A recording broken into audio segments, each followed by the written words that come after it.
Class 9th ए chapter 4 वह जन्मभूमि मेरी।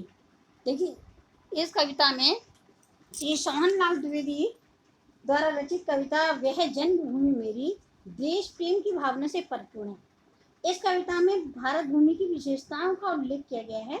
इसमें हिमालय की प्राकृतिक छटा, देश के दक्षिण में सागर का विस्तार, गंगा यमुना और सरस्वती का मिलन स्थल, त्रिवेणी का मनोरम चित्रण है। राम, कृष्ण और गौतम जैसे महापुरुषों की जन्मस्थली ये भारत भूमि है जो भारत की महानता को दर्शाती है। तब देखिए देखते हैं, वह जन्मभूमि मेरी, वह मातृभूमि मेरी, ऊंचा खड़ा हिमालय आकाश चूमता है, नीचे चरण तले पर नित सिंध झूमता है, गंगा यमुना त्रिवेणी नदियां लहर रही हैं, जगमग छटा निराली पग पग छेर रही हैं। वह पुण्य भूमि मेरी, वह मातृभूमि मेरी, वह जन्मभूमि मेरी, वह मातृभूमि मेरी। आगे देखेंगे, झरने अनेक झरते जिसकी पहाड़ियों में, चिड़ियाँ चहक रही हैं वो मस्त झाड़ियों में, अमराइयाँ घनी हैं कोयल पुकारती है, बहती मलय पवन है तन मन संवारती है। वह धर्मभूमि मेरी, वह कर्म भूमि मेरी, वह जन्मभूमि मेरी, वह मातृभूमि मेरी। जन्मे जहाँ थे रघुपति, जहाँ जन्मी जहाँ थी सीता, श्री कृष्ण ने सुनाई बंसी पुनीत गीता। गौतम ने जन्म लेकर जिसका यश बढ़ाया, जग को दया दिखाई, जग को दिया दिखाया। ये युद्ध भूमि मेरी, वह बुद्ध भूमि मेरी, वह जन्मभूमि मेरी, वह मातृभूमि मेरी। ये कितनी अच्छी पक्षी पंक्तियां हैं। अब इसका अर्थ देखेंगे हम, वह जन्मभूमि मेरी। कवि क्या कर रहे हैं, जन्मभूमि मीन्स जन्म की भूमि अर्थात भारत माता।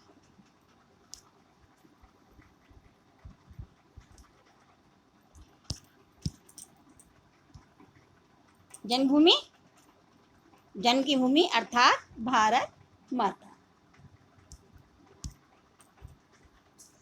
मातृभूमि माता की भूमि, इससे मतलब हमारा माँ की भूमि से है। और सिंधु मीन्स समुद्र। देन छटा मीन्स शोभा, निराली अनोखी। अब देखिएगा अर्थ को देखेंगे, ये वह जन्मभूमि मेरी, वह मातृभूमि मेरी, ऊंचा खड़ा हिमालय आकाश चूमता है, नीचे चरण तले पर नित सिंध झूमता है, गंगा यमुना त्रिवेणी नदियां लहर रही हैं, जगमग छटा निराली पग पग पर छेर रही है। अब इसमें प्रस्तुत शीर्षक में जन्मभूमि में कविता में क्या बता रहे हैं सोहनलाल द्विवेदी जी, वो कह रहे हैं अपनी देश प्रेम की भावना को दर्शाते हुए कवि कह रहे हैं कि उनकी मातृभूमि या जो जन्मभूमि है उसकी उनकी क्या विशेषताएं हैं। कवि के अनुसार भारत माता मेरी जन्मभूमि है और मातृभूमि भी है। वह जन्मभूमि मेरी, वह मातृभूमि मेरी। कवि के अनुसार उनकी अपनी जो भारत माता है वो ही उनकी जन्मभूमि है और वही मातृभूमि है। अपनी भारत माता की विशेषताओं के उल्लेख करते हुए क्या कह रहे हैं, विशेषताओं के वर्णन करते हुए कवि आगे क्या कह रहे हैं, ऊंचा खड़ा हिमालय आकाश चूमता है। कि हमारी भारत माता की उत्तर दिशा में ऊंचा हिमालय खड़ा हुआ है जो आकाश को चूमता है, नीचे चरण तले पर नित सिंध झूमता है। और नीचे क्या है, इसके दक्षिण दिशा में पैरों के नीचे समुद्र की लहरें झूम रही हैं। इसे देखकर ऐसे लगता है कि जैसे वो भारत माता की चरणों को धो रहा हो। हाँ, गंगा यमुना त्रिवेणी नदियां लहर रही हैं, जगमग छटा निराली पग पग पर छेर रही है। अब आगे क्या कह रहे हैं कभी कि अपनी मातृभूमि में गंगा यमुना और सरस्वती, जिनको हम त्रिवेणी कहते हैं, जैसी नदियां लहराती हुई बह रही हैं। हमारी भारत माता की जगमगाती हुई निराली शोभा हर कदम पर बिखर रही है। वह पुण्य भूमि मेरी, वह मातृभूमि मेरी, वह जन्मभूमि मेरी, वह मातृभूमि मेरी। आगे कभी क्या कह रहे हैं, देखिए इतने ऐसी उनकी पुण्यदायक पवित्र भूमि है। पुण्य भूमि मीन्स पवित्र भूमि है। स्वर्ण भूमि मान सोने की, मतलब यहाँ पर हीरे जवाहरात मोती से मतलब क्या है कि यहाँ पर क्या कहते हैं, गौतम, जीसस, गांधी, राम, कृष्ण और अनेक महापुरुषों ने जन्म लिया, अनेक लोगों ने जन्म लिया। ऐसी जन्मभूमि से उनका मतलब है। तो इसमें क्या हम देख रहे हैं ऊपर वाले, इसमें हम लोगों को क्या बताया है, मातृभूमि के प्रति कवि ने अपना प्रेम दर्शाया है। त्रिवेणी शब्द में श्लेष अलंकार है, ये त्रिवेणी शब्द जो है इसमें श्लेष अलंकार प्रयुक्त हुआ है। मातृभूमि मेरी शब्द में कवि ने भारत माता की प्यार को दर्शाया है, और समुद्र के द्वारा कवि ने भारत की भावनाओं की गहराइयों को दर्शाया है। तो नेक्स्ट आगे चलते हैं। वह पुण्य भूमि मेरी, वह स्वर्ण भूमि मेरी, वह जन्मभूमि मेरी, वह मातृभूमि मेरी, झरने अनेक झरते जिसकी पहाड़ियों में चिड़ियां चहक रही हैं, हो मस्त झाड़ियों में अमराइयां घनी हैं, कोयल पुकारती है, बहती मलय पवन है, तन मन संवारती है। अब कभी क्या कह रहे हैं कि उनकी मातृभूमि कैसी है, पुण्य भूमि मीन्स पवित्र भूमि। अमराइयां हैं क्या कहते हैं, घाटियां, घनी सघन, मलय चंदन, सवाना सजाना। तो कवि आगे क्या करें, प्रस्तुत पद में कवि क्या कह रहे हैं, वह पुण्य भूमि मेरी, वह स्वर्ण भूमि मेरी। प्रस्तुत पद में कवि ने भारत माता की प्राकृतिक छटा का विस्तृत वर्णन कर रहे हैं, और कि अपने देश की प्राकृतिक शोभा अद्वितीय है, ऐसी शोभा है जो संसार में दुर्लभ है। तो कवि सोनलाल द्विवेदी जी अपने देश भारत माता की प्राकृतिक शोभा का वर्णन करते हुए कहते हैं कि जैसे मेरी भारत माता की भूमि है वो अत्यंत पवित्र है, वो अत्यंत स्वर्णमयी है।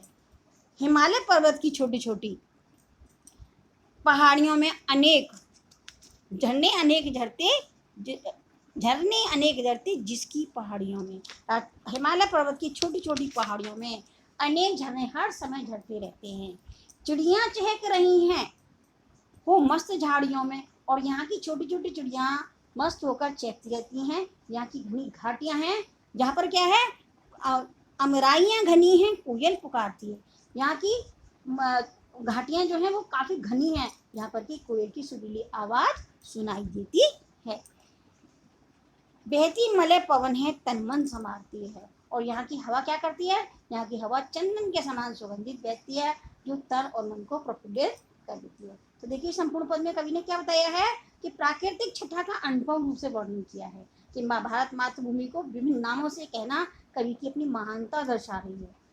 बहती मलय पवन है, बहती मलय पवन है, ये जो है इसमें देखिए बहती मलय पवन है, तन मन संवारती है, इसमें कवि ने अनुप्रास अलंकार की छटा को दर्शाया है। छोटी छोटी पहाड़ियों के महत्व को भी बड़ी मोहकता से प्रस्तुत किया है। तो संपूर्ण पद में उन्होंने अनुप्रास अलंकार का प्रयोग किया है। आगे देखेंगे, वह धर्म भूमि मेरी, वह कर्म भूमि मेरी, वह जन्म भूमि मेरी, वह मातृभूमि मेरी, जन्मे जहाँ ते रघुपति, जन्मी जहाँ ते सीता, श्री कृष्ण ने सुनाई बंसी पुनीत गीता, गौतम ने जन्म लेकर जिसका श्रेयस बढ़ाया, जग को दया दिखाई, जग को दिखाया, वह मातृभूमि मेरी, वह बुद्ध भूमि मेरी, वह जन्मभूमि मेरी, वह मातृभूमि मेरी। अब देखिए इसमें रघुपति मीन्स राम, सुयश सुंदर यश, पुनीत पवित्र, दया करुणा। आगे देखेंगे, प्रस्तुत पद में कवि ने भारत माता की विशेषताओं का विस्तृत वर्णन करते हुए कहते हैं कि हमारी मातृभूमि अनेकानेक विभूतियों ने जन्म लेकर हमारी मातृभूमि के या भारत भूमि का गौरव बढ़ाया है और पूरे विश्व का मार्गदर्शन किया है। अब देखिए व्याख्या देखिए, धर्म भूमि मेरी, वह कर्म भूमि मेरी। कवि क्या कह रहे हैं, कवि के अनुसार हमारी मातृभूमि धर्मात्माओं और कर्म में विश्वास रखने वाले महापुरुषों की जन्मभूमि है। यहाँ पर श्री राम जैसी पराक्रमी और सीता जैसी पवित्र स्त्रियों ने जन्म लिया। जन्मे जहाँ थी रघुपति, जन्मी जहाँ थी सीता, श्री कृष्ण ने सुनाई बंसी पुनीत गीता। कवि क्या कह रहे हैं कि यहाँ पर श्री राम जैसी पराक्रमी और सीता जैसी पतिव्रता स्त्रियों ने जन्म लिया, और श्री कृष्ण ने बंसी की मधुर तान से सभी को मोहित किया। हाँ, और उन्होंने क्या किया था, इसके अलावा अर्जुन को गीता का उपदेश दिया था। उन्होंने पवित्र गीता का उपदेश अर्जुन को दिया था, जो कि कर्म की श्रेष्ठता को बताती है। गौतम ने जन्म लेकर जिसका श्रेष्ठ बढ़ाया, जग को दिया दया दिखाई, जग को दिया दिखाया। और हमारे देश में गौतम जैसे ऋषि ने जन्म लेकर भारत माँ का सुंदर यश बढ़ाया है। उन्होंने अपने धर्म के द्वारा विश्व को दयालुता का पाठ पढ़ाया और ज्ञान का मार्गदर्शन दिया। इस प्रकार से मेरी माँ भारत माता की भूमि जो है क्या है, वह युद्ध भूमि मेरी, वह बुद्ध भूमि मेरी, वह जन्मभूमि मेरी, वह मातृभूमि मेरी। इस प्रकार से वह मेरी भारत माता योद्धाओं की भूमि है और बुद्ध जैसे योगियों की भूमि है। इस प्रकार की मेरी जन्मभूमि है। तो यहाँ पर क्या हम काव्य शास्त्र में क्या देखते हैं कि भारत को कर्म भूमि के द्वारा मानव जीवन को कर्मशील होने की शिक्षा दी गई है कि मानव को हमेशा कर्मशील होना चाहिए। देन भारत देवी की भारत को देवों की भूमि कहकर कृष्ण आदि का उन्होंने गुणगान किया है। और इसके अलावा दया, प्रेम, क्षमा ही भारत की विशेष पहचान है, जिसके बारे में उन्होंने बताया है। So that's all. I have continue tomorrow. Have a nice day.